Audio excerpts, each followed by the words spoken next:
You're about to listen to Julie in Genderland. The whole series is available to download now, wherever you get your podcasts. Please listen, like and share.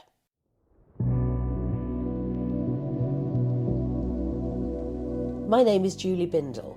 I'm a feminist. For 40 years I've been campaigning on the issue of men's violence against women and girls. Now a new threat has turned up in the form of extreme transgender ideology, which says anyone can change sex, and men are women if they say so. And somewhere along the line, children have been caught up in this insanity. We've got an example recently of a refugee child from a war zone who cannot write her own name in English yet, but came home with the teacher in the primary school having asked her if she thought her trauma was actually because she was born in the wrong body. In this episode, I'm in Brighton. I actually feel like I'm not very comfortable walking the streets. I actually feel if people knew what I did, they would hate me. And that's not nice. It's not a nice feeling. I'm meeting local parents and campaigners, arguing that the self-identification policies of their local authority in Brighton are unlawful. And I'm asking, what now?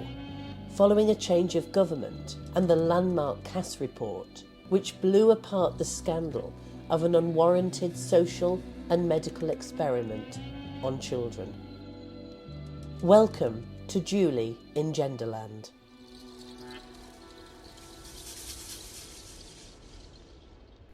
Just tell me your name and who you are. So I'm Rachel Cashman. I'm one of a group of founders of PSHE Brighton, which is a community collective of families, governors, teachers, social workers who have been concerned about the issue of gender ideology in the system in Brighton, and in particular concerned about the safeguarding of children.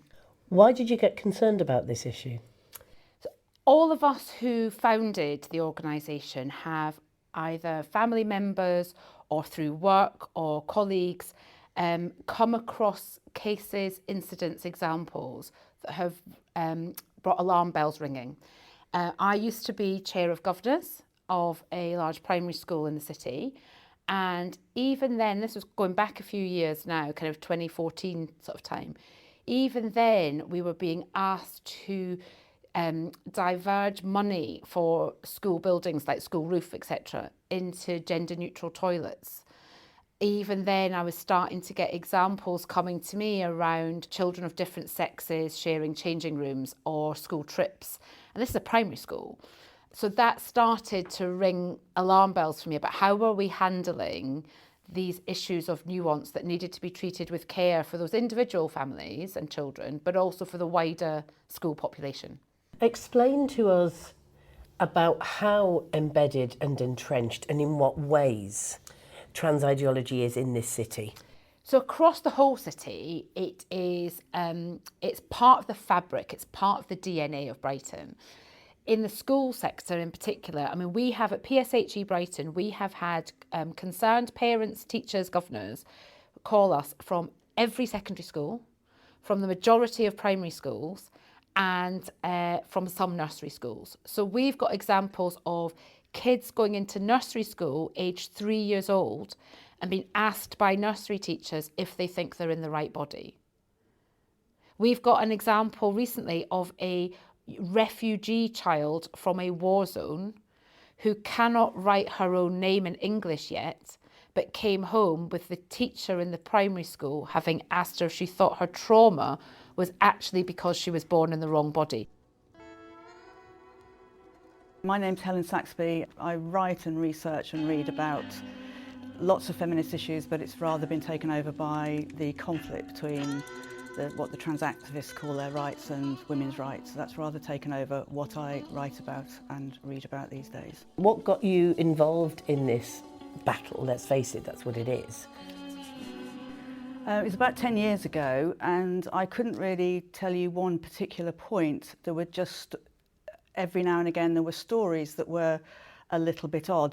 The press at the time was full of very, very kind of good news trans kids stories, which was to me, slightly strange, but there were the beginnings of trans activist groups talking about trans women being real women. There was the beginnings of male rapists, for example, being called she, and some feminists that I knew at the time defending that and saying that those women were real women, and some women were horrible too, but that didn't mean that they weren't real women. And it was that level of argument that really got me interested in finding out what was going on. And what did you discover when you did some digging? I discovered groups like Gendered Intelligence and Press for Change, and I began reading some of the indoctrination that had been written by groups like that, which went into things like sports policies and prison policies, and then I got involved with the Trans Inquiry of 2015, the Women and Equality Select Committee Trans Inquiry, which I got together with a group of other women, and we called ourselves WAPOW, which stood for Women Analysing Policy on Women. And feminists have the best acronyms. I know. We we had a nice little symbol as well of a little kind of firecracker, you know. And actually, most of the women in that group were professional women who were working in the women's sector, or they were journalists, or they were. And I was one of the few, because I don't work in any of those sectors, I was one of the few that could actually say my real name. But the reason that this acronym was used was that because all of these women behind the scenes couldn't actually use their real names. Why not? Explain why. Well, that was another thing that was a red flag to me, that simply talking about women's rights, which I thought had been done and dusted decades ago, simply talking about them and asserting them meant that you could lose your job, or you could be ostracised, or you could lose your reputation. And that, you know, the idea that these women who had worked for years in the women's sector, you know, deeply feminist women who were I was so impressed by these women. The idea that they weren't allowed to speak was, to me, it was quite frightening. I began to feel quite frightened even back then at the kind of insidious nature of this sort of message that was behind the scenes with nobody really knowing about it. I think that they were very clever to start with in the way that the message began to infiltrate behind the scenes. I absolutely agree. Explain about the 2015 inquiry and what had kicked it off and what you were concerned about. I think, I'm not sure exactly what kicked it off, pressure from trans groups, I think. But when it was put out to public consultation, I knew that there was an attack on feminist principles, on the equality rights of sex-based rights of women. And so I wanted to contribute to it, and there were various women's groups and various individual women who did contribute to it.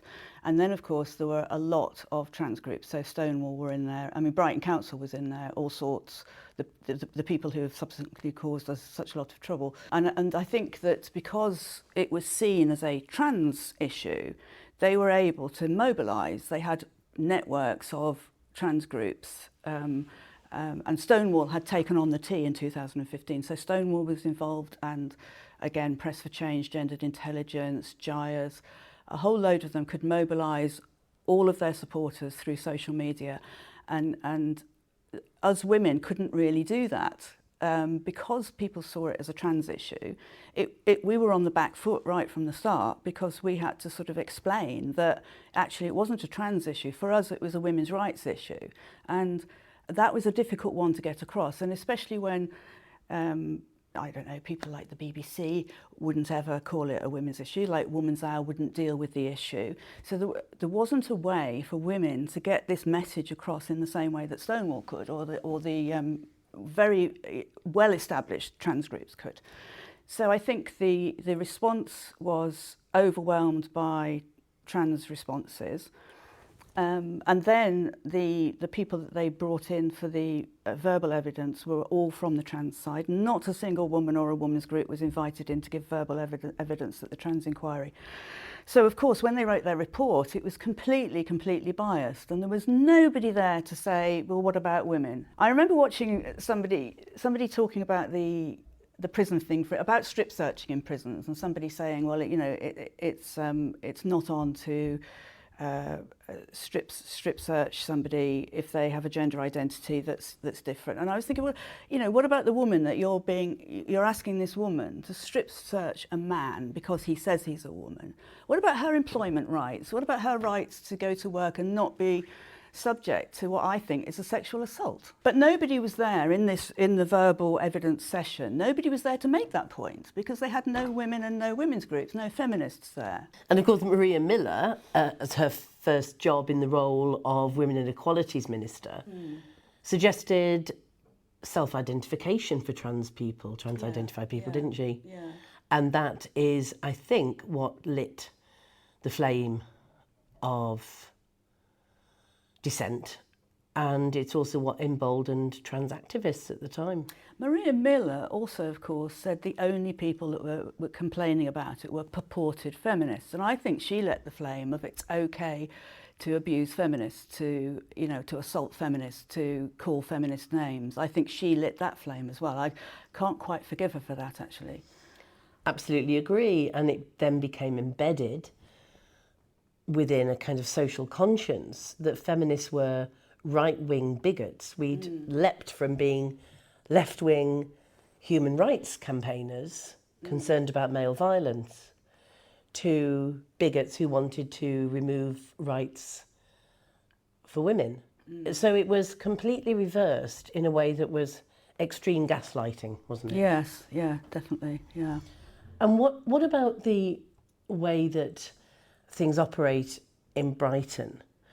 What about the ideology that seeped into all of the institutions, and how has that had an effect on the city? I've lived in Brighton for 15 years now, and I've watched in the last 10 years all of the women's services become mixed sex, basically. That's exactly what's happened. There's the Women's Centre, the Rape Crisis Centre, there isn't a kind of woman-only service left in Brighton. And that, I mean, the first time I became aware of how Brighton was involved was through the trans inquiry, because Brighton Council and all sorts separately, I think, wrote submissions to the inquiry. And that's what made me want to know more about what's happening in the city that I live in. And that's when I came across the toolkit, the all sorts trans inclusion toolkit, which had been initially produced in 2013, was in schools by 2014. And reading that for the first time, I couldn't believe the level of ideological capture in that document. So the Trans Toolkit is a policy document that was originally created by the council back in sort of 2011, 2012. If I'm being charitable, I would say it had a positive intent in the beginning, because, Brighton is a city of sanctuary. It is a city that prides itself on being inclusive. And I think that was probably the intent the local authority entered into, creating a policy that enables those children who either have trans-identified parents or children who they themselves may identify as trans to be welcomed and included in school. The challenge with the toolkit then and now is that it has been authored by a lobby group with a particular interest, All Sorts Youth Project, that are very unashamedly a gender-affirming model. Tell us what that means. So that would mean any child who says they're trans are trans, essentially. And what we now know from the CAS review is that gender-affirming model, just the fact of saying that child is trans can essentially become the first step on a very medicalised pathway. So it's not as innocent a move. The policy documents themselves are no longer as innocent as they were maybe originally intended. So tell us about what Cass said about that affirmation model. Because there's some statistic which should shock people, shouldn't it? That about 98% of young people that go on puberty blockers go on to take cross-sex hormones, which are irreversible. Yes, absolutely. And what she says is that there are issues around social transition and it not being a neutral act. Now, this has been since the interim report. So the notion that social transition is not a neutral act, it's an active intervention, has been in the public policy sphere now for at least 2 to 3 years. But the trans toolkit itself has always prided itself on training every social worker in the city, on training every teacher, on being, it is the manifestation of trans ideology, gender ideology in the public sector in the city of Brighton. I couldn't believe it when I first read it.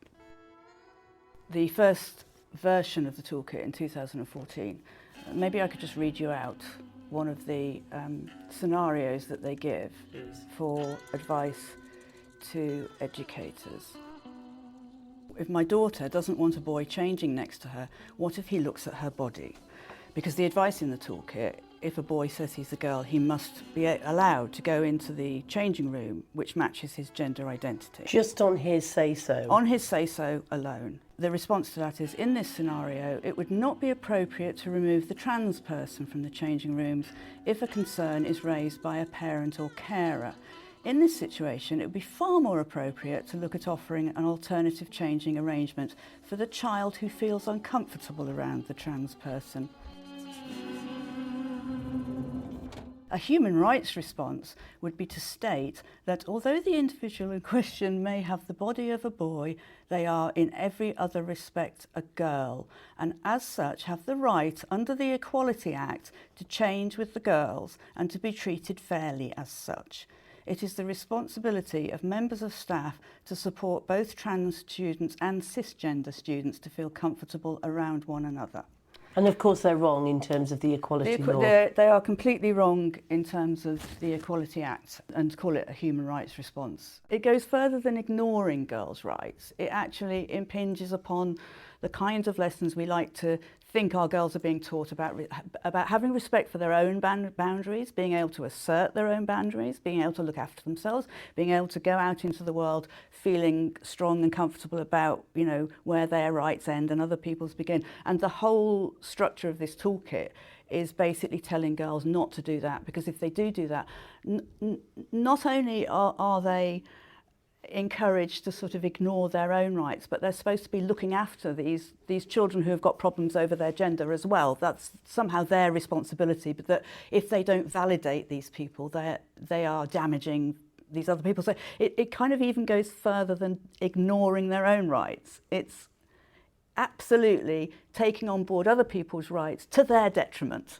And chastising the girls for feeling uncomfortable. Absolutely. And telling the parents as well that, you know, they have no right to take on a parental responsibility, which, as far as I'm concerned, is a human right to have parental responsibility for your child, and therefore to have a say in whether your child undresses or goes to the toilet with members of the other opposite sex or not. I feel that's a parental responsibility, but the toolkit tells you that no, that isn't a parental responsibility. And they mention the body of a male, but in every other aspect, that child is female. Yeah. One of the ways in which boys might sexually bully, harass and scare girls is by exposing their genitals. Yeah. We call it flashing, indecent exposure, whatever. And I don't know very many females to whom that hasn't happened. And it's very scary. That scenario of the boy claiming to be a girl in a changing room is him exposing his penis to that girl. But it's been rewritten as a human right for him. We've got two laws here. One is, as you say, the indecent exposure, and the other one is voyeurism. Now, both of those crimes disappear by changing the words that you use. So if you say that's a woman, then it's no longer voyeurism. If you say that's a woman, it's no longer indecent exposure. So simply by changing the semantics of how you express this thing, these crimes disappear. Now, of course, on the ground, they don't disappear. The women, the girls, are still subject to those crimes and experience them exactly in the same way as they would experience them had the language not been changed. And not only is it now not a crime, but the perpetrator of those crimes is the one whose human rights are protected above and beyond the victim of those crimes. Yes. Yeah. Now tell me about the toolkit and its implementation. So every school in Brighton has a copy. As far as I know, the school kit was sent to every school in Brighton. In 2017, Transgender Trend, which, as you know, is my sister Stephanie, wrote her own schools guide, which looked very carefully at the law and at girls' rights. And we in Brighton sent a copy of the Transgender Trend Schools Toolkit to every school in Brighton. And Stonewall led the charge against Stephanie and Transgender Trend. Bin it, burn it, shred it, I think was the... And All Sorts joined in Brighton over their social media platforms. They were also condemning the Transgender Trend blog. Sophie Cook wrote for the local press about this evil thing that was being sent to schools, and tell us about Sophie Cook. I don't really want to go into Sophie Cook, but Sophie Cook is a kind of local kind of celebrity trans woman, and has been sort of used in schools alongside the All Sorts toolkit as a kind of somebody to look up to from the trans community. So a trans mascot. Yes, yes. I was allowed to write a reply in the local press, and I did then write and defend Transgender Trend and point out all the points of the law that the All Sorts toolkit had got wrong. But that's way back in 2017 or beginning of 2018. It's a long time ago that a lot of the opposition to the toolkit started. The council were made aware of the opposition. The points in the law they were made aware of. So I'm Adrian Hart. I've been living in the city for over 20 years. There's always a reason to go into council committees and full council in chamber and as a member of the public and ask hard questions, because the somewhat infantile political class in this city, they always incriminate themselves. It's a paper trail. It can direct you exactly to where the problem lies, and it does so in a public space that is webcast, so it's endlessly useful to do that.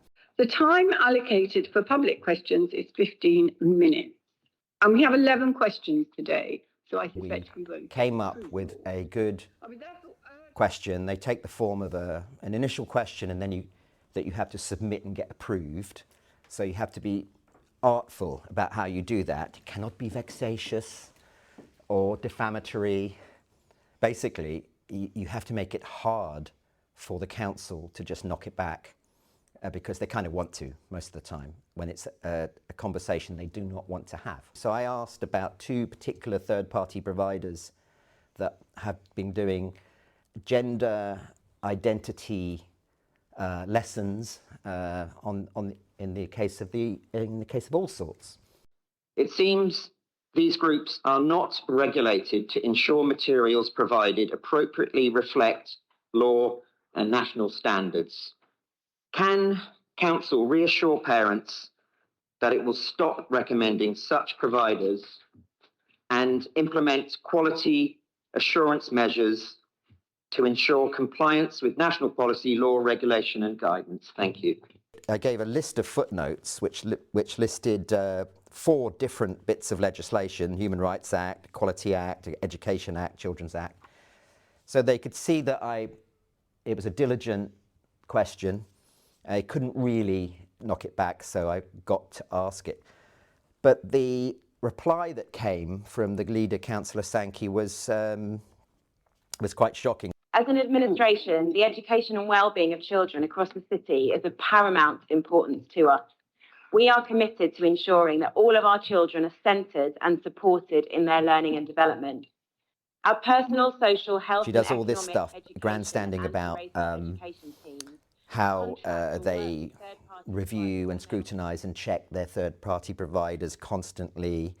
They're mindful of legal requirements. She goes through all of that. Act 2010, the Human Rights Act 1998, and the Prevent Duty. Whoa, I'm just really thinking this is very strange.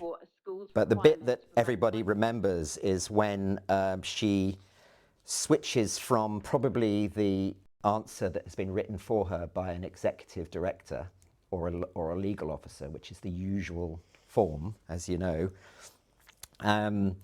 to her personal opinions, which is that she's disappointed to see these baseless attacks on providers of education in our school. The council does not work or recommend any third-party provider that breaks or misrepresents the law, and so these claims and accusations are baseless smears. I come back with a supplementary which they don't get to see in advance, and I make the point again that parents require reassurance on this. I'm not making any accusations, least of all baseless smears, and I get into a bit more detail. I say, for example, parents have described charity organisations in the city who have no staff clinically qualified in gender dysphoria, who are affirming a child's gender, which according to the NHS is not a neutral act. So I had at that point access to the interim CAS report, which I don't think any of them had heard of. I'm not sure half of them have heard of it even now. And facilitating referrals to GPs who are known to prescribe cross-sex hormones to children without specialist diagnosis of gender dysphoria. Indeed, one charity organisation present in most schools in Brighton and Hove, and I'm meaning all sorts, but I don't say it, are listed as an official partner of Gender GP, who have previously been subject to investigation by the General Medical Council and medical tribunals processes. I'm getting heckled by the chair as I say this, because they always want you to just bang out your question and you know, sod off as fast as possible. This is my question. Thank you. Thank you. Does the chair agree that any individual or organisation working in local authority schools or funded in any way by the council who promotes gender ideology and affirms the gender of individual children must be suitably clinically qualified to do so, or otherwise risk a catastrophic failure in this council's safeguarding duty? Councillor Sankey just had a one-liner on that. She just says that's a repeat of the first question. So I'd reiterate that this council follows law, national law, policy and guidance. Ada's question to the council really was about who is this group and how are they vetted, and what are they following? What guidance are they following? My name's Julia.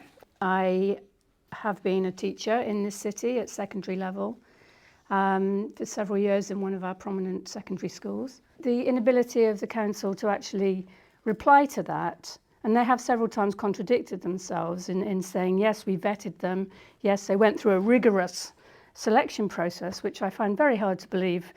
And then they will contradict themselves with saying, well, of course, these are guidelines and it's up to the school and it's the school's responsibility whether they use this toolkit or not. And that's the point where I thought that I hate this. I hate the thought of a pressure group, which is what they are essentially, a single issue pressure group, being allowed to walk into a school, it could have been my son's school, and basically say whatever they want with no checks and bars. This has been many years that they've had a chance to look at it more carefully and you know, really look at girls' rights. I think you can almost understand in first instance in a community where there are, you know, a lot of trans people, a lot of trans groups, that they would want to take care of those groups as a minority, and the enthusiasm might have carried them away with that set of rights. So well-intentioned, you mean? Well-intentioned, possibly from in the first instance. I'm being very generous to them here, but you would have thought that once people have started pointing out, well, this conflicts with this group's rights or this group's rights, or I mean, I'm talking predominantly about girls, but of course we also have religious sensibilities, we have other groups of people, and boys as well actually don't necessarily want to have girls around in their changing rooms or their toilets. But boys also, you know, adolescent boys are as capable of being embarrassed about themselves as girls are. Girls have the extra safety level of safety concerns, but really it's everybody's human rights. If we're talking about privacy and dignity, it's everybody's human rights we're talking about. So I would have thought that the council would have maybe been alerted to the fact that they'd maybe got a bit carried away, but no. Well, according to Brighton Council, very recently, only one person has made a complaint about the trans toolkit. Okay. Right, okay. So I had a very, very long email conversation with the equalities lead in Brighton Council from the sort of the end of 2018. We went on for about 6 months backwards and forwards, where I absolutely threw the book at them, and I went into the Equality Act, and I went into all of the. I had to learn a lot myself. Actually, I'm much more of an expert on the Equality Act than I ever was before. But I think we all are. I think yes, I know. It's been an interesting ride. But I looked at human rights legislation. I looked at everything that might have a difference. I looked at the Department of Education guidance.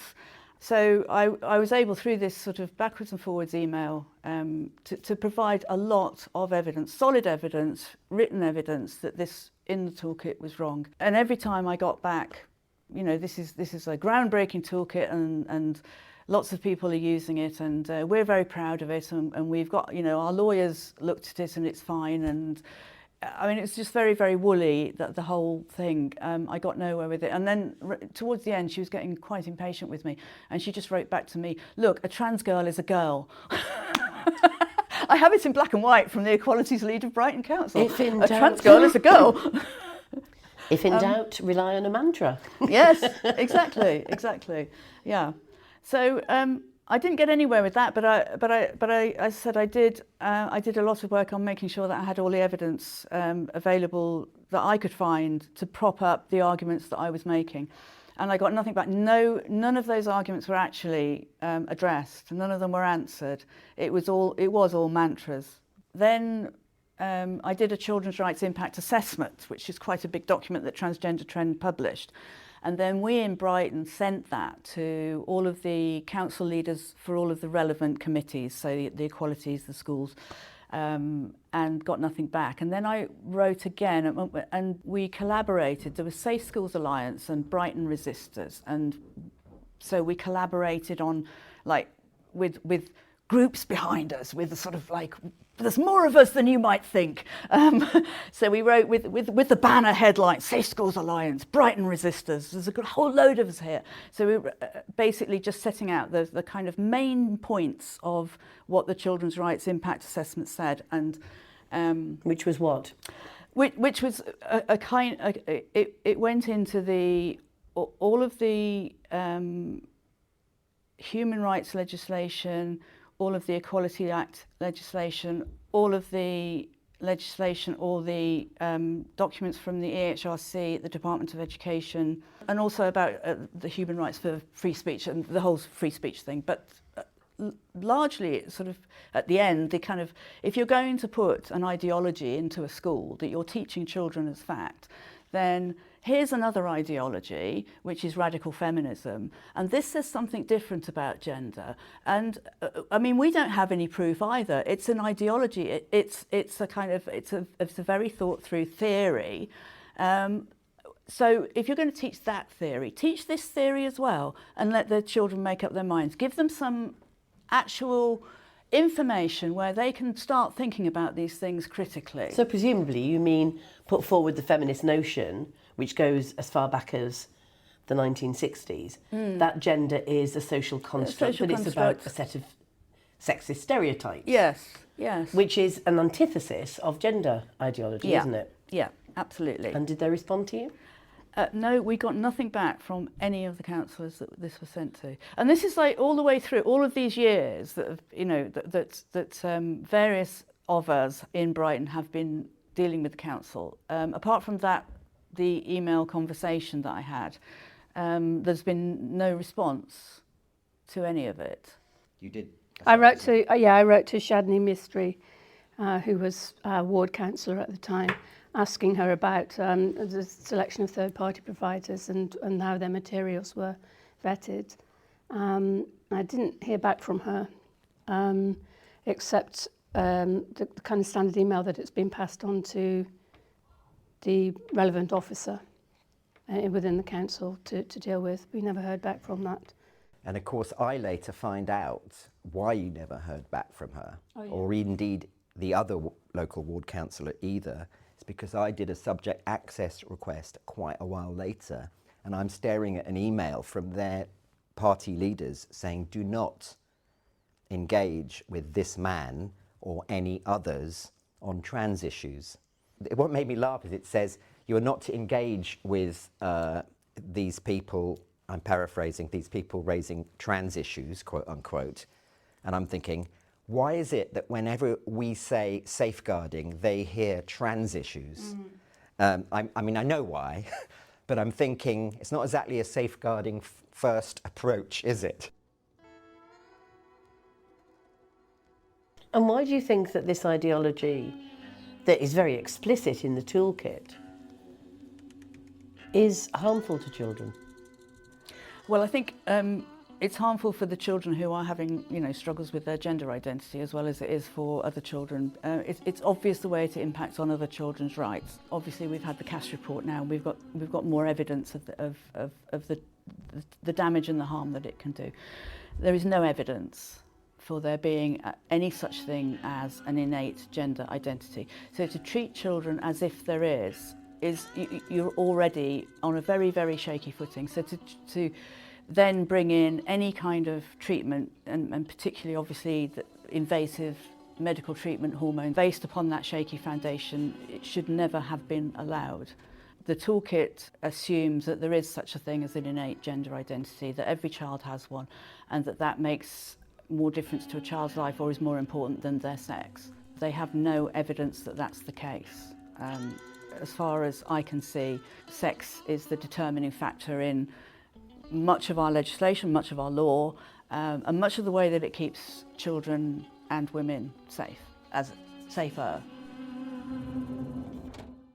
Children, especially going through their adolescence, present all sorts of difficulties with this developing body and where they fit in the world. And we know that there are histories of particularly girls who suffer anorexia or suffer cutting. And in fact, there have been sites where they go, previously they've been able to find sites online for cutting and for anorexia.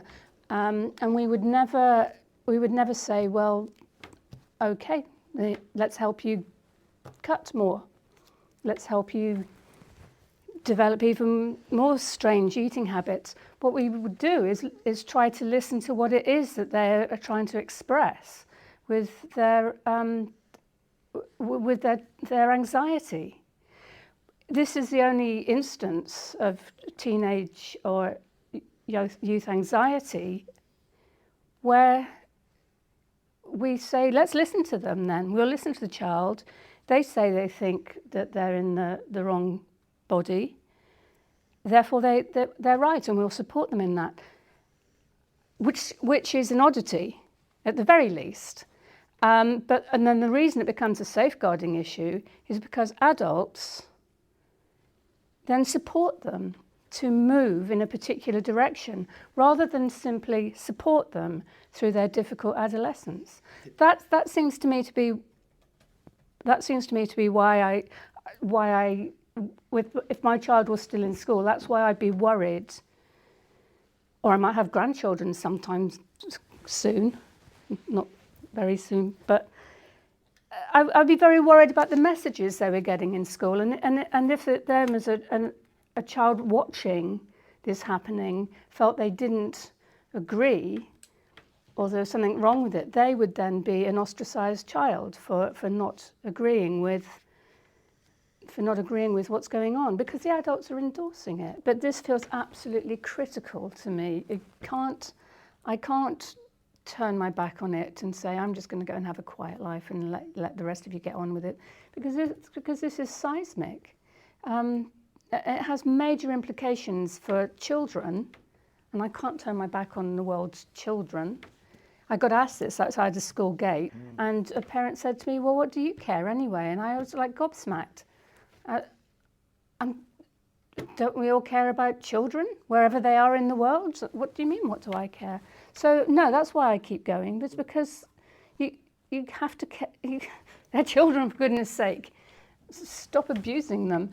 Brighton and Hove City Council are very, very proud that they created the toolkit. And it has proliferated across, last count I was told was around 40 other, but probably more, local authorities in the United Kingdom. There are video footage of the council from 2018 promoting the fact they've sold the toolkit across Europe. So this is not something that is just a minor issue. They have influenced national policy on how we respond to very vulnerable children. So in other words, it's bled out from Brighton and it's having an effect in other cities and towns. Yeah, absolutely. What examples have you heard about this from other schools outside of the city? So we've got contact from parents in Bristol, in Glasgow, in Oxford. There was a very famous case in Oxford that there were some parents there went to judicially review the Oxford Council toolkit, and it was withdrawn before it could ever get to court because it was deemed to be unlawful. In various local authorities in Wales, and it's always the same pattern. It's that the local authorities think, well, actually, this is a policy off the shelf, so we don't need to worry about this anymore. But the policy itself is so emphatically unlawful that it drives both well-intended and maligned actor public servants into taking action that is not in the best interests of vulnerable children. And what we then see is this pattern of behaviour across all systems, whereby the sorts of examples I've given you about children being suggested they might be in the wrong body at a very young age. We've got examples of children being surveyed every term and asked if they think they're in the right body or not by teachers. We've got examples of LGBTQ plus clubs that have created themselves and set themselves up as a kind of a haven from other parts of the school community or children's homes, because others are barred from engaging with those clubs and societies. And they are then referring historically into mermaids and all sorts and other organisations. What about the fight back from parents on this? Because obviously the trans activist narrative is that you're all bigots, that you would be anti-LGBTQ across the board and that you're transphobic. Yeah. And it's really hard, right, because that has been levelled at PSHE Brighton, and we're a very broad community group, right? So PSHE Brighton has got parents involved from every political persuasion, every kind of religion and every faith persuasion, all united in the factor of being worried about their kids. That's what brings parents and governors and teachers to PSHE Brighton.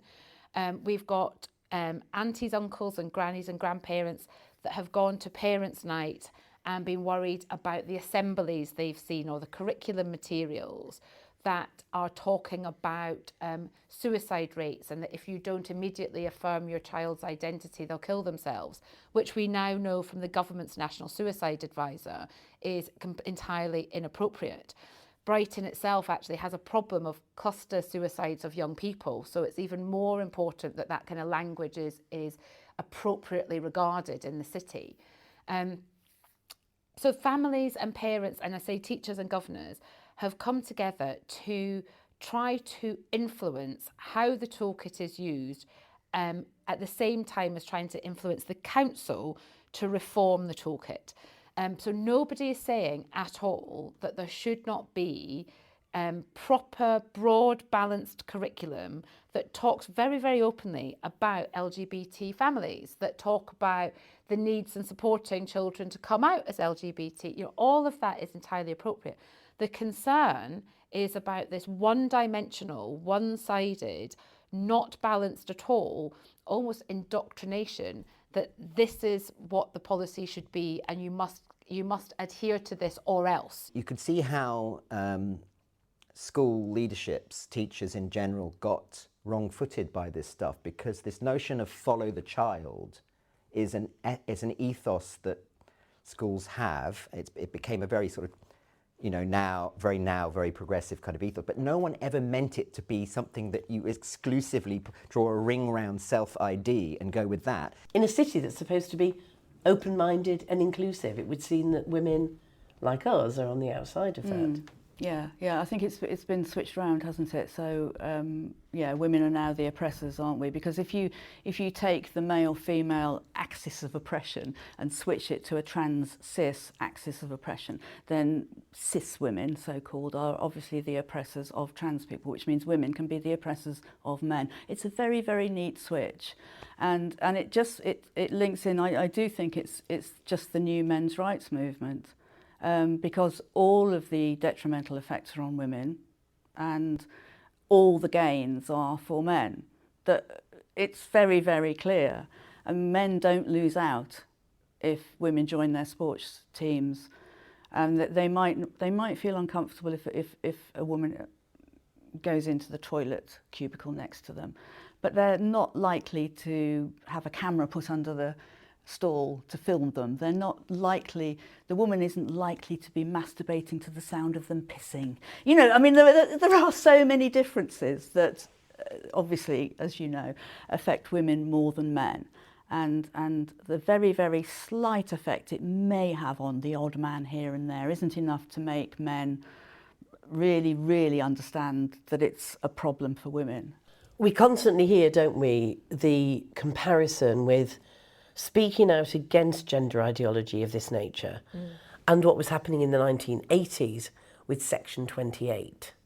Yeah. What do you say about that? It really angers me and upsets me because, you know, as somebody that did my whole life has spoken out against Section 28, there is nothing around the work of PSHE Brighton that is trying to minimise or remove honest and open conversations in classrooms about sexuality or actually about identity. What we're saying is that they should not be ideologically driven, they should be balanced and broad. So for example, if we are talking about medical transition, which many of these organisations and these charities would purport, it is entirely appropriate that we talk about the balance of risk. So we say to children, yes, some people transition, others detransition. There are risks associated. So it's all about the broad and balanced curriculum as opposed to just pushing one particular angle and one particular ideology. You've been listening to Julie in Genderland. The whole series is available to download now wherever you get your podcasts. Please listen, like and share.